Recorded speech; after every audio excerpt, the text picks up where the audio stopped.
Hello, everyone. This is Aryanna Prasad, and I'm here with Ashmere Prasad. And today we're doing a little episode of something we're calling What in the NFL? And we're going to talk about some funny things that happened this week. So we want to kick things off a little bit with one of the biggest games that happened this weekend. There was another divisional battle between the Baltimore Ravens and the Cleveland Browns. And it was a close score, 47-42, and the Ravens came out with the win. But something pretty funny happened with Lamar Jackson during the game. He actually was sidelined with cramps, but after some video emerged of him running in the back, fans started to speculate as to what was actually going on and why he was out of the game. Yeah, I mean, I was one of those people that assumed the exact same thing as the entire country, which was that Lamar had to use the restroom and it wasn't cramps that took him off the field, because the way that they showed that one video footage clip of him running through the hallway to the locker room, it was like, okay, dude, that's a waddle that we are all too familiar with. And I don't believe that it was a cramp waddle. I think we have the clip here. Do we? Yeah. So, I mean, to me, this is like, get out of my way, dog. I need to go. And that is what all NFL fans thought, right? So we found that clip. It's hilarious. And then we found a bunch of hilarious tweets to go with it. Lamar actually went on Twitter to reply to all the speculation about this bathroom theory. And I think, so y'all tripping. I definitely wasn't taking a poop emoji. And John Harbaugh, he's coming to the back to get Lamar Jackson. So that was a joke. And it's funny because NFL players don't always respond to all the criticism they get online, but Lamar was all over this one, here to cancel out this idea.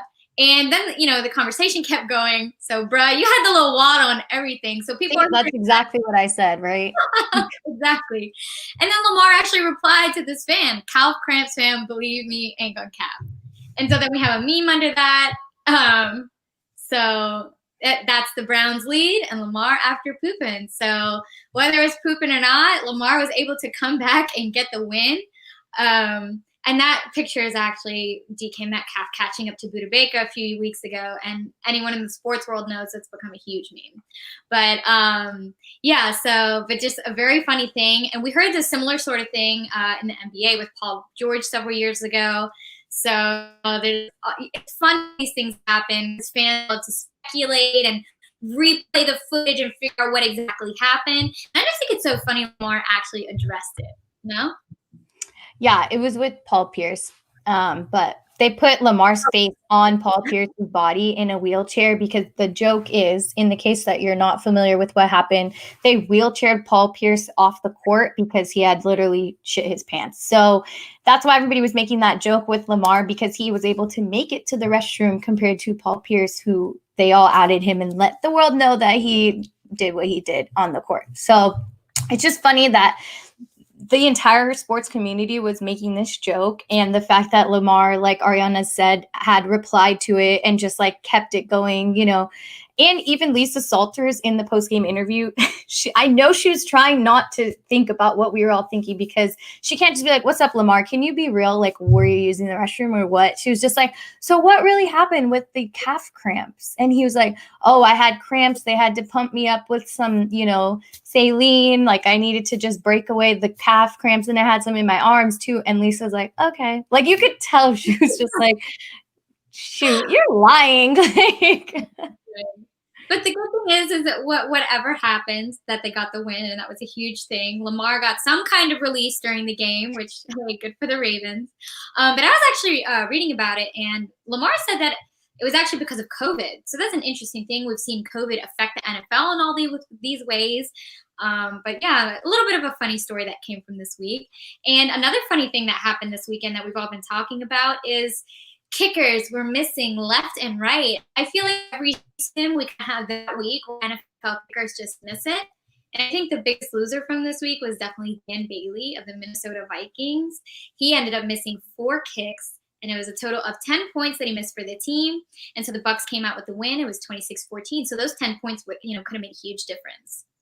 So the running joke of kickers, and I actually wrote a blog about this last year. I found every missed kick of the season and how it affected each team, because a point can change the entire football game. Like the time of possession for people that kind of watch football but don't really keep track of what the rules are, the time of possession is a huge thing. So the longer you keep the ball, the longer you can drag out your lead. And eventually when there's only, a minute and a half on the clock, you could just take a knee and the game's over, you've won.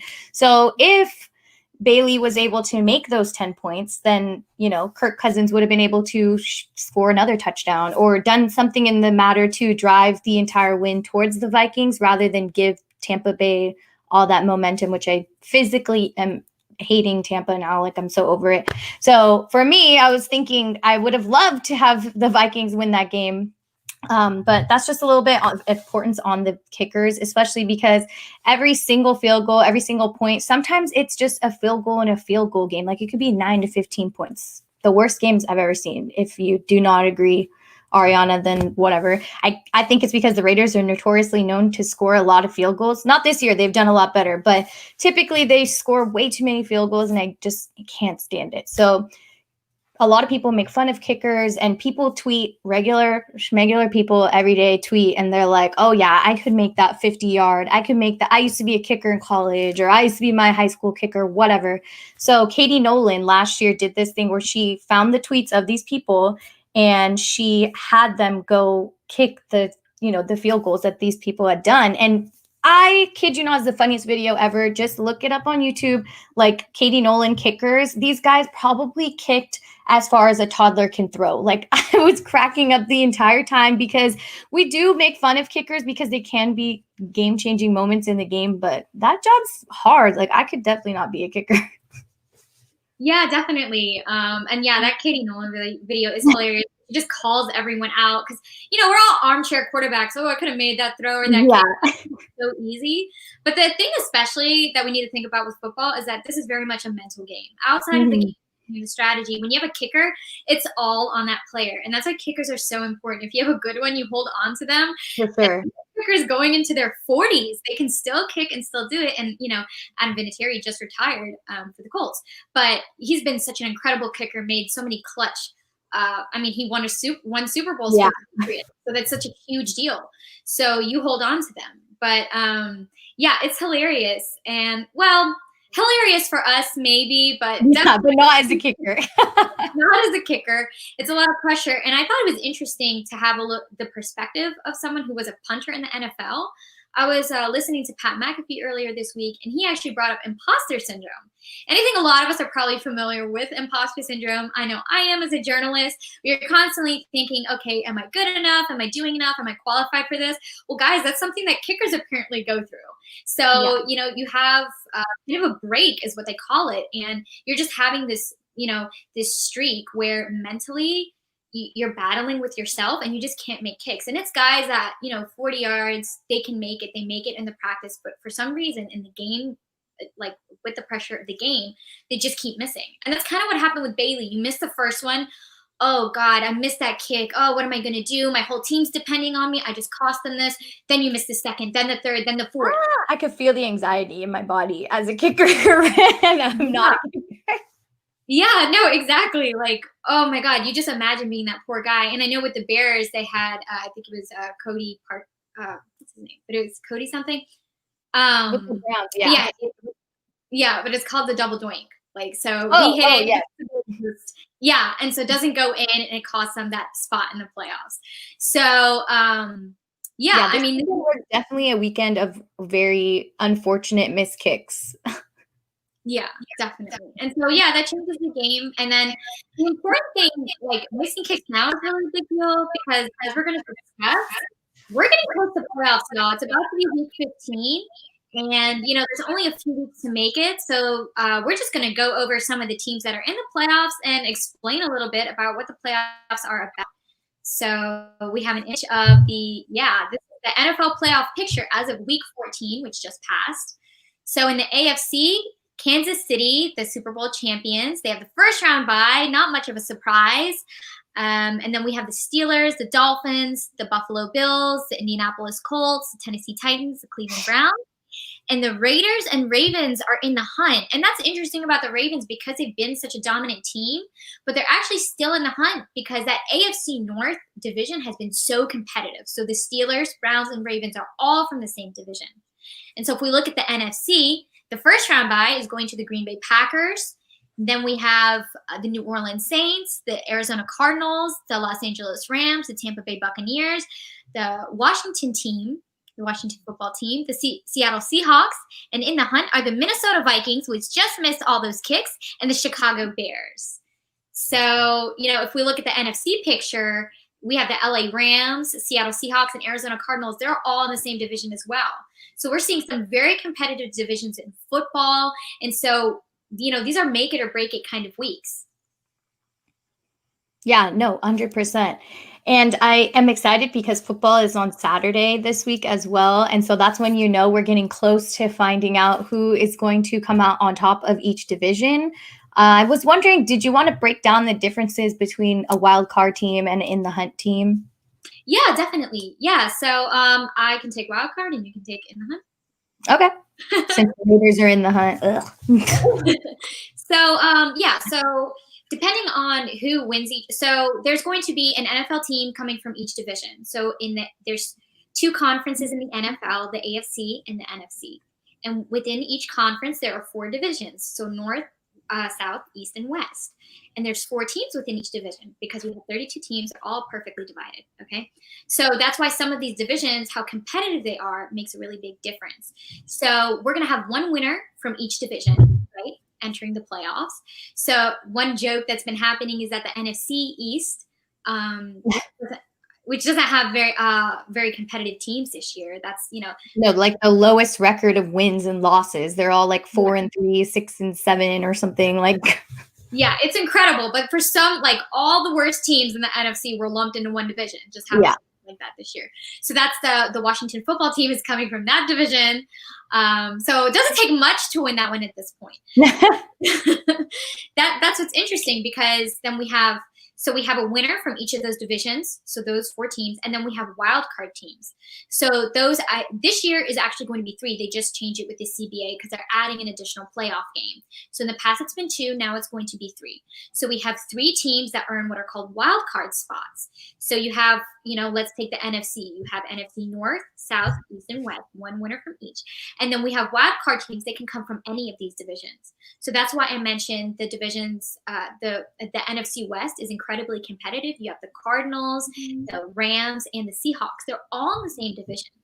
So they're competing, one of them is going to win the division, right? And then they're going to be competing for wild card spots. So 2 wild card spots could come from the same division, right? Yeah, which is pretty crazy to think about because that additional playoff game has really changed the entire structure of how NFL has been looked at. And the fact that there was no preseason, this whole NFL season has just been collectively crazy.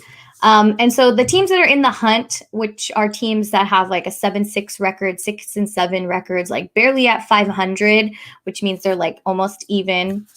Those teams are competing for that wild card spot. So the other teams that are ahead of them, I truly only believe the Ravens will make it out of those. What am I blanking on? We'll make it out of the hunt teams because I think they're the only stronger contenders, especially with the performance that Lamar did on Monday. It was just a great game. He's an awesome runner. He's an awesome thrower. It was amazing. So for the 4 teams that you said, the Raiders, the Ravens, the Colts, and I cannot remember the last one, but those 4 teams are trying to get into the wild card and from there compete with the other teams within those divisions to land, another spot in the division. So it's there's 2 tiers of the playoff picture, which just provides us with more games to watch. Honestly, the NFL is always trying to keep us watching games on Sunday all day. Yeah, and that's the interesting thing when we think about adding an additional playoff team. Definitely for the NFL, they just signed a new CBA this year with the players, and that's been, definitely controversial amongst players. But one of the things is they're wanting to extend the season because they want more games, and then they wanted that extra playoff game. Yeah. So they got that playoff game this year. And as Ashmere mentioned, this has been a really hectic year, so it's kind of incredible that we're actually nearing the playoffs and we're actually going to see what's Yeah, it went by so fast. I don't even know how that happened. And somehow it wasn't canceled. I'm actually still surprised by that. Yeah, no, I am as well. But the number of schedule changes that were on this year, I'm sure a lot of people were surprised to be watching football on a Tuesday and then not on a Thursday and then on a Tuesday and a Thursday. Like it was as if you were never not watching the NFL, which I'm not going to lie, I enjoyed it. But for some people, that's not what they choose to spend their nights looking like. But talking about crazy things, I feel like we should end on my betting note since we could maybe I could provide some insight on different betting situations, but mine didn't look so hot.